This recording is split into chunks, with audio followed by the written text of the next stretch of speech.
Hello friends, welcome to Constance mind. First question है in research re means. तो answer आपका यहाँ पर बी सही है, written. And second question in the word research a means क्या होता है। तो रिसर्च वर्ड में ए का मीन्स होता है आर्टिकुलेट। ऑप्शन ए यहाँ पर सही है। तीसरा question research is derived from. तो research is derived from Latin. ठीक है, ऑप्शन ए सही है। Fourth question who define research as systematized effort to gain new knowledge. तो यहाँ पर ऑप्शन आपका चार दिया हुआ है, Rom and Jerry, Redman and Mory, F W Taylor Taylor and Ross Taylor. तो यहाँ पर आंसर आपका बी सही है, रेडमैन एंड मोरी। पांचवा question which of the following is the objective of the research. इन चार ऑप्शंस में से कौन सा जो है वो ऑब्जेक्टिव ऑफ द रिसर्च है। तो यहाँ पर ऑल ऑफ द अबव मतलब ए बी सी तीनों जो है वो ऑब्जेक्टिव ऑफ द रिसर्च हैं। To become familiar with the phenomenon, to test a hypothesis of causal relationship between variable, to determine the frequency with which something occurs or with it is associated with something else. Sixth question है research is basically. Research basically क्या है। तो all of the above, a methodology of inquiry, search of truth and a systematic exploration of facts. तो सभी A B C. तो यहाँ पर all of the above option आपका सही है। Seventh question a text of research aptitude for candidate of the UGC NET is aimed eight.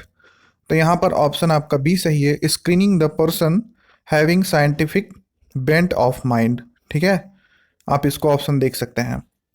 Eighth question the main purpose of research in education is to. जो research का main purpose है in education, तो वहाँ पर option आपका A सही है, help in individuals person growth. ठीक है।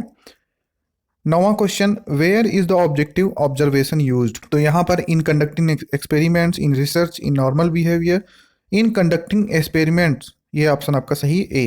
Tenth question inferring about the whole population on the basis of the observation made on a small part is called. तो यहाँ पर आंसर आपका बी सही है, कौन सा, इंडक्टिव इन्फ्रेंस। ठीक है, आप ये ऑप्शन देख सकते हैं। 11th नंबर क्वेश्चन है हाइपोथेसिस इज अ। तो हाइपोथेसिस क्या है। यहाँ पर ऑप्शन आपका ए सही है, tentative statement whose validity is still to be tested. ठीक है, यहाँ पर आपका ऑप्शन ए सही है। 12वां question what do you mean by synopsis of a research project. तो आपका क्या मतलब है रिसर्च प्रोजेक्ट के सिनॉप्सिस से। तो यहाँ पर डी ऑप्शन आपका सही होगा, summary of the finding of the research. ठीक है, मेन मतलब इसका यही होता है कि summary of the finding of the research. आपको ये जमा करना होता है एंट्रेंस मतलब एडमिशन से पहले। 13वां question can a problem be tested. तो यहाँ पर ऑप्शन आपका ए सही है, by putting forward a question. किस तरह से किसी प्रॉब्लम को टेस्ट किया जा सकता है, तो by putting forward a question. ठीक है। 14वां question what do you mean by an assumptions.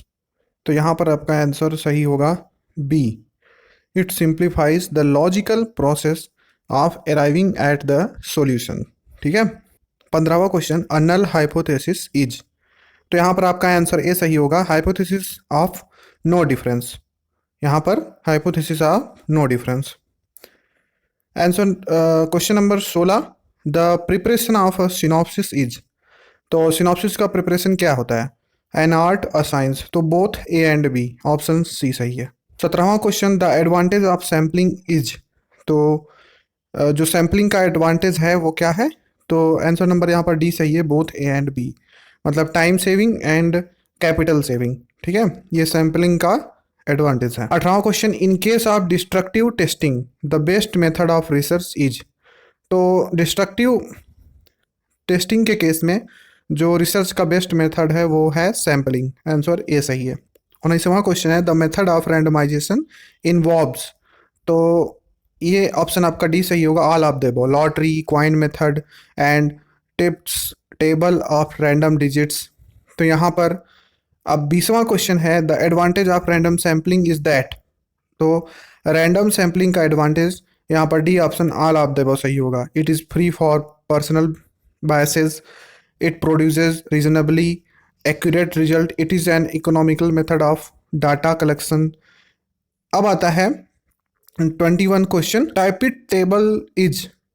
तो यहाँ पर ऑप्शन आपका डी सही होगा, all of the above, a table of random digits, used in statistical investigations, used in sampling methods.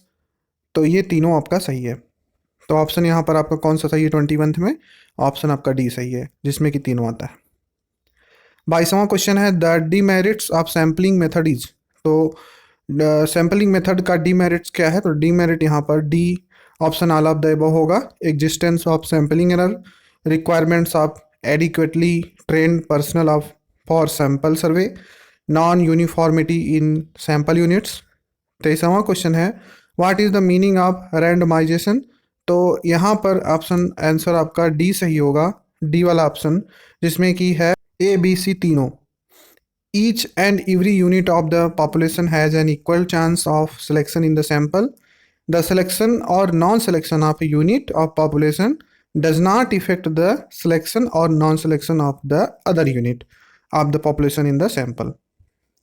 And C, it is a method of selection which is free from subjective biases. 24th number question है type 1 error occurs when. तो यहाँ पर option आपका A सही होगा, the null hypothesis is rejected even when it is true. तो अब 25वां क्वेश्चन है what is are the base of formulation of hypothesis. तो यहाँ पर ऑप्शन आपका डी सही होगा, ऑल ऑफ दीज, जिसमें कि रिफ्लेक्शन, डिडक्शन, ऑब्जर्वेशन तीनों आता है।